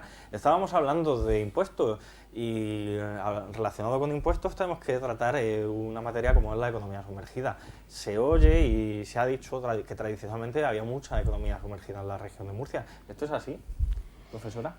Bueno, el caso particular de la región de Murcia no lo conozco porque esos temas, o sea, esos datos no los he manejado, ¿no? Pero alguna vez sí que he recurrido, he querido saber, ¿no? Y además es que, ¿no? Yo que trabajo en temas de finanzas, pues a veces vienen informaciones sobre todo de entidades emisoras de tarjeta de crédito con datos sobre economía sumergida, que para mí son bastante válidos, ¿no? Porque efectivamente se determina sobre todo esa ocultación a través de las cifras de consumo y de gasto, ¿no? Entonces, pues qué mejor que una tarjeta de crédito, ¿no? Para poder determinarla. Entonces, alguna vez sí que me han llegado esos datos. Hay muchos más informes, o sea, de la OCDE, el Banco Mundial, el Instituto de Estudios Fiscales en España. Y bueno, la cuantificación para España, estaríamos hablando de que en torno a un 20-25% del Producto Interior Bruto no es oficial, ¿no? Que es un dato elevado, más elevado que en Europa. Estamos hablando de uno de cada cuatro, de uno de cada cuatro euros, aproximadamente. Sí, sí. Si se recuperara, las administraciones serían más sostenibles, ¿no? Ligándolo con lo que hemos comentado anteriormente. Tradicionalmente se ha asociado la economía sumergida no solamente al mundo del trabajo, sino a la forma de pagar inmuebles, y yo creo que quien nos puede arrojar un poco de luz es Javier Escolano, notario. ¿Verdaderamente había economía sumergida, había pagos en dinero pues no declarado de inmuebles? Lo que es cierto es que ha habido una evolución legislativa tanto a nivel de la Unión Europea como también en España, en el sentido de ir acotando las posibilidades de utilizar medios de pago en efectivo a la hora de cualquier transacción, ya sea transacción comercial, por ejemplo, vamos a comprar un vehículo, como también dentro del ámbito de los inmuebles. Si hablamos de los últimos 5 o 6 años, a partir del año 2010, puedo decir que prácticamente el 99% de las operaciones, si no el 100%, se realizan actualmente mediante cheques bancarios o mediante transferencias, etcétera. Siempre que estemos hablando, por supuesto, de los supuestos en los que la ley exige que no se pueda hacer más transacción, ningún medio de pago que no sean medios oficiales. Si hacemos una operación, por ejemplo, de compra de participaciones sociales de 1.000 euros, pues se puede admitir que el pago se haga en efectivo. Entonces, el pago en efectivo, estamos hablando de esos umbrales, pero realmente lo que antes era más bien un espacio común que se decía de que si se pagaba en efectivo por encima de los precios puestos en escritura, yo creo que eso ha desaparecido prácticamente por completo. ¿Había mucho antes? No se puede cuantificar tampoco, porque ten en cuenta que ahí siempre ese tipo de pagos, cuando alguien lo realiza de una manera oculta, con lo cual tú podías a lo mejor entender que si se permitía legalmente pues realizar una transacción, sobre todo en pesetas, por unos 2 millones de las antiguas pesetas, y venía un señor y pagaba con 2 millones de pesetas, pues no sabía si es que eran 2 millones, 2 millones de 100 o 2 millones de 200, o sea, eso es un tema de carácter distinto. Pero hoy en día, ten en cuenta que, por un lado, los valores de las transacciones, no hay nadie que compre hoy en día un inmueble sin saber qué valor le va a fijar la comunidad autónoma, bien sea esta comunidad autónoma o cualquier otra, con lo cual tiene unos valores más o menos objetivados. Y luego, en segundo lugar, los medios de pago, generalmente son a través de, como hemos dicho, cheques bancarios, transferencias, etcétera. Yo la verdad es que lo desconozco, como he sumergido, diría que no sé si existe o no. Evidentemente que, bueno, todos hemos tenido en algún momento de la vida, ¿no?, alguien que te ha dicho, oye, que esto se compra en negro, que esto se paga en B, ¿no?, típicos términos que se utilizaban para la economía sumergida. Pero es cierto, bueno, yo en la profesión nuestra realmente no existe la economía sumergida, que conozcamos, evidentemente, si existe no la conocemos. Yo lo que sí me gustaría, a lo mejor en algún momento, no sé si será hoy oportuno o no, ya lo dirá el presentador, es hablar sobre esos valores mínimos de referencia, sí, esos valores de tasación, porque al final confundimos, como bien lo decíamos, confundimos al ciudadano de a pie con tantos valores que se le da una cosa, ¿no? Y decía alguien muy conocido, ¿no?, que confundir valor y precio es de necio, pero esto ya no es confundir valor y precio, es que tiene valor de la comunidad autónoma, valor del tasador, valor de la hipoteca, valor del bien, valor que realmente se paga por el bien.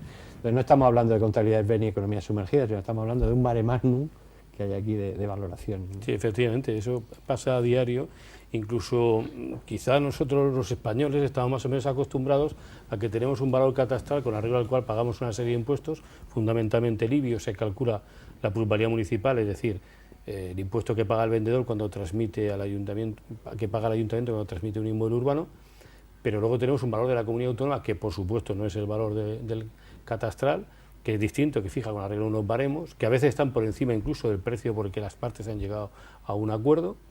Y luego tenemos que, si resulta que el que va a comprar pide una financiación, pues necesita obligatoriamente una tasadora homologada que fije el valor por el cual se determina más o menos con una serie de baremos lo que vale realmente el inmueble. Y luego generalmente no coincide con ninguno de esos tres valores el precio que las partes han acordado, ¿no? Entonces eso crea una auténtica perplejidad y luego un mare magnum de problemas incluso desde el punto de vista no se confunde en ningún momento lo que economía sumergida con la diferencia de valoraciones que ahora mismo se está dando. Sí, pero a efectos del tema que estamos tratando esta noche aquí, que es la cuestión de los impuestos, sí se puede dar esa paradoja de que haya un inmueble que por la situación de crisis se compre muy barato, la comunidad autónoma entienda que tiene un precio mucho mayor y por tanto venga una complementaria que viene a ser una...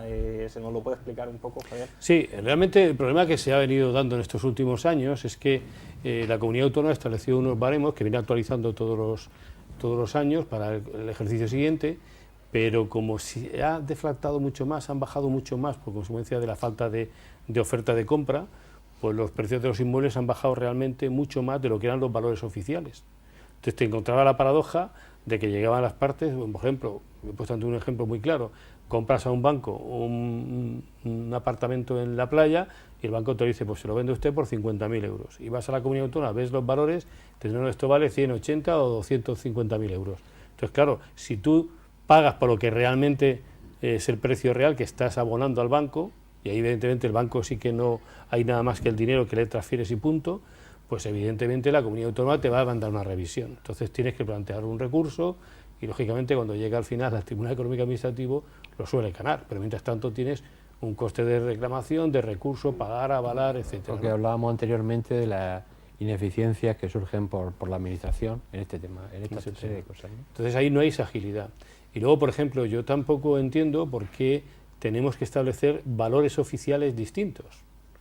Porque si hay un valor catastral, una de dos, o ese valor no es el correcto oficialmente, entonces que se actualice, y si por el contrario es el correcto, ¿por qué las comunidades autónomas, no solamente Murcia, sino otras? Porque prácticamente ninguna utiliza el valor catastral. Si a lo mejor en Valencia pues te dicen valor catastral multiplicado por un coeficiente, ahora es el 1,5, el 1,8, como sea. Oiga, el valor tiene que ser oficial, único, sea el valor catastral o sea el que sea, no tiene por qué. Yo me atrevería a decirlo, aunque siente mal a alguien, porque se legisla con ánimo recaudatorio, que no para redistribuir ni con ánimo de equidad, sino con ánimo de recaudación, porque realmente eso fue una época de boom económico, donde se decía efectivamente el valor catastral. Además recordaréis que había municipios que revisaban, municipios que no están revisados.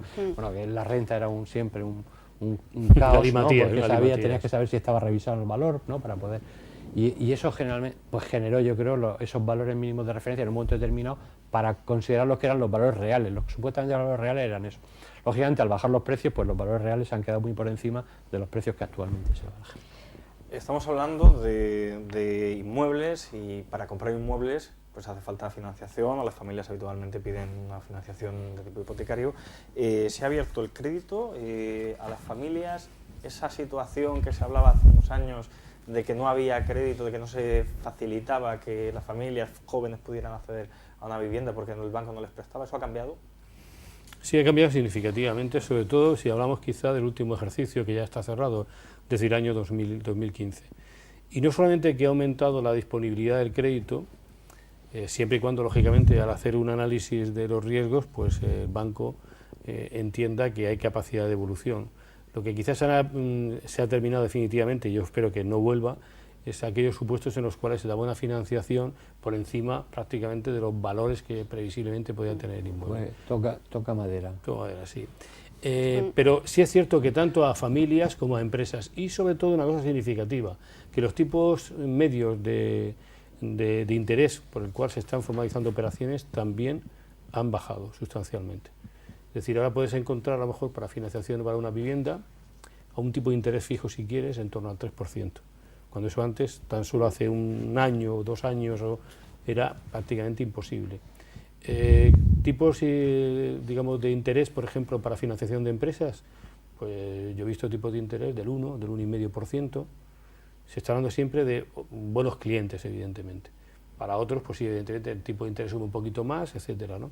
Incluso el último boletín del Banco de España, quiero recordar, que también hacía referencia a una evolución en los términos que yo estoy diciendo, que habían caído, digamos, los tipos de interés a una media del 3,5% para financiación a vivienda, e incluso para financiación a empresas, distinguiendo entre si eran préstamos superiores a 1 millón de euros o por debajo de 1 millón de euros, en torno al 2,5% de tipo de interés. Lo cual no quiere decir que siempre se consiga ese tipo de interés. Pero en fin, que ahora el crédito está fluyendo. Que los requisitos, lógicamente, son quizá, no digo que más contundentes, pero sí con un análisis mucho más serio. También ha cambiado la legislación en materia tanto de obligaciones de información a la hora de contratar cualquier tipo de producto financiero. Y en materia de provisiones. Y en materia de provisiones. También, especialmente eso le obliga, ¿no? Sin perjuicio de que luego podamos hablar de que es la banca en la sombra y otras posibilidades de cofinanciación, ¿no?, participativa. Fruto de todo el proceso de esa locura, ¿no?, de dar préstamos por encima del valor de tasación, pues endeudaron muchas familias, hubo muchas ejecuciones hipotecarias. ¿Cómo está la situación en la actualidad? No sé si Gloria tienes datos, nos puedes hacer una valoración de cuál es la situación del endeudamiento de las familias ahora mismo, si eso es cuantificable o si no se publican ese tipo de datos e información.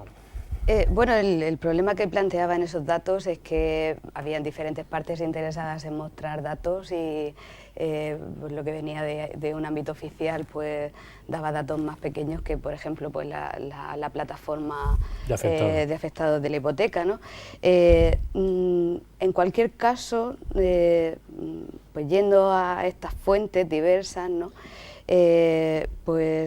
concretamente tengo aquí el dato de la estimación del Consejo General del Poder Judicial, que ha estimado que desde el inicio de la crisis han habido 600.000 ejecuciones hipotecarias. Son muchas, la cifra es muy abultada, pero no todas son de vivienda habitual. De vivienda habitual podemos estar hablando de unas 100.000. Esta mañana, intentando encontrar datos año a año, porque la verdad es que no llegaba yo a hacerme una idea de si la cuestión había mejorado o había empeorado, he accedido a una estadística, una encuesta que ha estado en los últimos años, desde el 2012, elaborando el Banco de España, que bueno, pues me ha sorprendido porque yo pensaba que el número de ejecuciones habría caído, pero parece ser que no es así. Hay un aumento de año a año entre el 2012 y el 14, que es el último año para el que ofrece datos, de unas 2.000 ejecuciones adicionales cada año. y en el año 2014, pues con ese incremento, pues se situaría en torno a las 36.000 ejecuciones hipotecarias de primeras viviendas. Sigue siendo mucho en relación con las hipotecas que se han dado, pues no, porque estamos hablando en torno a menos de un 1% de las hipotecas concedidas por las entidades financieras. Pero bueno, es algo que en un momento determinado, ¿no?, sobre todo allá por el año 2013, que recuerdo que se quemó una mujer delante de una oficina de un banco, ¿no? Aquello llamó... Es algo que yo comparto, ¿no?, socialmente, deleznable e indignante, pero ojo cuando lo comparamos con los datos globales. Es decir, el endeudamiento familiar a diciembre de 2015, según los datos del Banco Español último, estamos en 730.000 millones de euros, de la familia. Pero estamos hablando de que al final la ejecución hipotecaria es muy pequeña. Cierto es que cuando te toca, pues desde luego.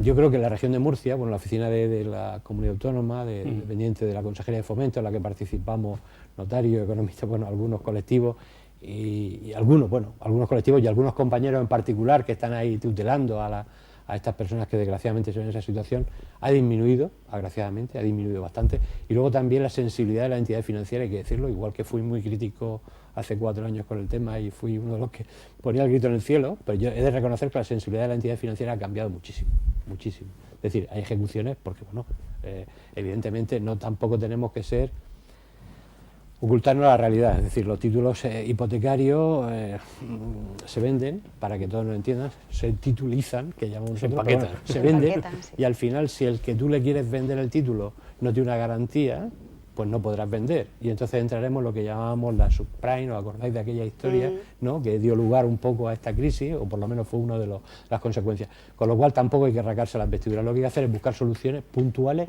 y personales, desde luego soluciones genéricas, como lo que se quiere, como lo que ahora se está transmitiendo por ahí. En mi modesta opinión no se puede hacer, pues sería inviable, porque si no, no habría ninguna compañía de seguro internacional ni ninguna entidad que quisiera comprar esos títulos. Y si no como comprar esos títulos, no nos engañemos, no tendremos crédito hipotecario, ni tendremos acceso ni a la vivienda ni a nada. Es decir, que eso lo dejemos también claro, que tampoco... Lo que pasa es que, como bien decía la profesora, ha habido una cierta demagogia en la utilización de datos estadísticos, porque la primera cifra que salió, estamos hablando 2012-2014, era en torno a 600.000 ejecuciones hipotecarias. Sí. Datos oficiales del Consejo General del Poder Judicial. ¿Qué quiere decir? ¿Que no eran ciertos? No. Lo que pasa es que hablaba de ejecuciones iniciadas, que no tenía nada que ver. De hecho, luego el Banco de España sí que ha publicado otra serie de datos más concretos, y la propia Agencia Notaria de Certificación, a través de los datos que se obtienen en los terminos de despachos notariales, pues ha rebajado esas ejecuciones en torno a 255.000 supuestos, lo cual no quiere decir que todos sean de vivienda habitual. Los datos relativos a lo que han sido, digamos, pérdida de vivienda habitual, hay que tener en cuenta que en torno a casi 40.000 viviendas fueron entregadas mediante dación en pago. Estamos hablando del 2012 al 2014. ¿Eso qué quiere decir? Que la dación en pago, como todos sabemos, es una medida bastante dramática, porque al fin y al cabo supone perder la propiedad de la vivienda, pero en el fondo es mucho más amable, valga la expresión, que una pura ejecución hipotecaria con nacimiento, porque sobre todo eliminas la carga de la deuda, y normalmente lo que se hace por parte de las entidades es conceder un arrendamiento para que continúen viviendo en la misma vivienda sus anteriores propietarios, con unos arrendamientos sociales, con lo cual yo creo que haya habido un cambio, como bien decía Ramón, de sensibilidad, unos códigos de conducta, y eso ha funcionado relativamente bien. Yo quería destacar 2 cosas también importantes en este extremo, y es que ha habido una apertura últimamente a sistemas de conciliación, fundamentalmente de mediación, concretamente la Fundación Signum, que es una fundación creada y auspiciada por el Colegio Notarial de Madrid, a través de unos convenios que ha firmado con el Ayuntamiento y con la comunidad, pues está realizando una labor junto con otros profesionales, porque ahí no solamente median notarios, sino que median otro tipo de profesionales, para intentar aproximar posturas mediante lo que es pura mediación entre los afectados y las entidades de crédito, y están teniendo en torno al 80-85% de éxito. Con lo cual eso sí ha mitigado que situaciones dramáticas que antes caían en una ejecución o una dación, pues han llegado a unas soluciones, digamos, amistosas, que han evitado un drama mayor. Evidentemente, si solamente citamos que son 6.000 o 7.000, por ejemplo, los desahucios que se han producido en en esos 3 años, 2012, 2013 y 2014, con intervención policial, aunque sean pocos cuantitativamente, claro, son muchos desde el punto de vista de las familias afectadas. Estamos en los últimos minutos del programa, nos hubiera gustado tratar con profundidad más temas, pero tenemos que limitar a una ronda breve, muy breve, y me permitirán los invitados, para referirnos o especular qué es lo que va a suceder con las entidades financieras. Todos sabemos qué es lo que ha pasado, cómo hubo falta de ese un llamado rescate por algunos sectores de la banca española. La pregunta es ¿hacia dónde vamos y qué es lo que ha sucedido con las cajas murcianas? ¿Dejaron de ser murcianas o de esa vinculación que tenían? Las obras sociales, ya nos podemos olvidar de ellas. Ramón Madrid. Uy. Sé que es una pregunta difícil para una respuesta breve, que es la que necesitamos por estas horas. Lo primero que hemos de decir es que la banca, ¿hacia dónde va? No sabemos dónde va en general, porque el nivel de endeudamiento efectivamente se ha reducido, pero el propio Banco de España, en el último informe que citaba Javier anteriormente, decía que bueno, que el endeudamiento todavía sigue siendo muy alto. Es decir, no nos equivoquemos tampoco. Y quizá uno de los grandes males que hemos tenido es que hemos afrontado una crisis muy endeudados. Porque no hubiéramos estado tan endeudados, pues la crisis hubiera sido de otra forma. Seguro. Eso no cabe. Yo creo que estamos casi todos de acuerdo, y es difícil ponernos a casi todos de acuerdo en algo, ¿no? Segundo, ¿qué ocurrió? Pues bueno, llevados por la situación económica, por ese boom económico que hubo, entre otros del sector inmobiliario, pues determinadas entidades financieras, yo creo que la inmensa mayoría, podríamos decir, el que tire o levante la mano el que esté libre de pecado, en este caso, pues se apostaron por ese crecimiento desmedido, y éramos tan culpables, y digo éramos por meternos todos en el mismo saco, evidentemente, los que hemos accedido a crédito sin tener que acceder, superando nuestros umbrales de endeudamiento, como aquellos que nos concedían esos créditos sabiendo que superábamos nuestros umbrales de endeudamiento, porque ahora es muy fácil decir todo aquello de los swaps y los derivados, que bueno, que todos estaban engañados. Bueno, pues aquí seguro que Javier y yo, como mínimo, si no la profesora, pero nosotros por nuestra profesión, podemos hablar de que ha habido gente engañada, muy engañada, gente que no sabía nada de lo que era, y también podemos decir que ha habido gente que apostó en un momento determinado por unos riesgos muy altos, punto. Y eso hay que tenerlo en que le parecían asumibles y lo asume, y cada uno es muy libre de asumir el riesgo que le parezca en la vida, ¿no? Faltaría más. Entonces yo creo que, dicho esto, pues es difícil saber el futuro de la entidad financiera. Es cierto que las entidades financieras tienen una concentración, quizá como cualquier tipo de empresa en un mundo global, pues requiere una empresa de mayor dimensión, y las entidades financieras no son ajenas a este tipo, ¿no?, de concentración empresarial. Ellos en su caso aún más, porque compiten con un sector que está, digamos, no sé, atreverme a decir oligopolio, pero yo creo que sí, lo podría decir que es un oligopolio, porque las entidades financieras, como muchos otros sectores en el mundo occidental, son oligopolios, no hay poco. Respecto a que son murcianos o son murcianas, hombre, yo no me atrevo a decir, pero hay datos objetivos. Caja de Ahorros del Mediterráneo ahora mismo lo representa Sabadell, ¿no? Sabadell, pues, una entidad nacional, bueno, una entidad financiera, muy bien, y Caja Murcia pues está dentro de BMN, un banco que está participado mayoritariamente por el FROP, ¿no?, un fondo español. Si nos referimos a esas dos entidades, evidentemente decir que son murcianas ahora mismo sería falso. Que la sensibilidad de las personas que la dirigen sean más murcianas o menos, por supuesto nadie la pone en duda, inclusive todos tenemos seguramente muy buenos amigos dentro de ellas, ¿no? Pero decir que son murcianas ahora mismo no se puede decir, porque sus capitales mayoritarios no son murcianos. Yo diría, por ser breve, ¿dónde va el sistema bancario en los bancos? Yo creo que va claramente a una concentración. De hecho, hay más que rumores, pero en fin, perspectivas, digámoslo así, de que al final queden 3, 4 o 5 bancos como mucho muy importantes en España, que por otro lado la tónica también que está pasando en el resto del mundo occidental y particularmente Europa. Segundo, creo que vamos a una banca muy tecnologizada, con unas importantes inversiones en materia de tecnología. No vamos a citar ejemplos, pero todos tenemos en mente la de un gran banco español que ha comprado un banco en el Reino Unido que solamente opera a través de móviles y por internet. O la reciente apuesta de otra antigua caja, que ahora ya es también banco, y que está haciendo una labor muy importante en la aplicación de tecnologías. Tercer lugar, yo creo que va a sufrir una competencia muy fuerte, aunque hayan pocos bancos, la competencia entre ellos yo creo que va a ser importante. Y también por la banca a la sombra, que no hemos hablado, pero que es importante. Me estoy refiriendo sobre todo pues, al crowdfunding, es decir, a las plataformas colaborativas de financiación, y sobre todo el espejismo que está ahí detrás de que grandes empresas de Internet bien sea Google, etcétera, etcétera, pues en un momento determinado digan vamos a desembarcar a través de lo que es el mercado de ofrecer préstamos, créditos o financiación. Con lo cual creo que vamos a un mundo muy competitivo, un mundo en el que los bancos yo creo que van a tener que hacer una apuesta tecnológica importante y que la financiación yo creo que va a cambiar sustancialmente. Y inclusive, solo me permite un paréntesis, Nos quedamos sin tiempo, inclusive monedas virtuales. Incluidas monedas virtuales, por supuesto, virtuales, esa es otra manifestación de la tecnología, ¿no? Claro, Lo por que eso se decía, refería con la Sí, banca a través del Perdón. teléfono. Bueno, yo coincido con los contertulios en que veremos más fusiones. Además, estamos en el contexto de, ¿no? Se ha promovido una unión bancaria en Europa, o sea que estas fusiones no tienen por qué limitarse exclusivamente al territorio nacional. Espero ver también un futuro en donde la banca conceda más crédito, aunque es cierto que es necesario un cierto desapalancamiento, pero también la familia y las empresas necesitan crédito para llevar a cabo sus actividades, sus decisiones, y creo que esa cantidad de crédito y el tipo de interés del crédito va a seguir estando muy condicionado del Banco Central Europeo.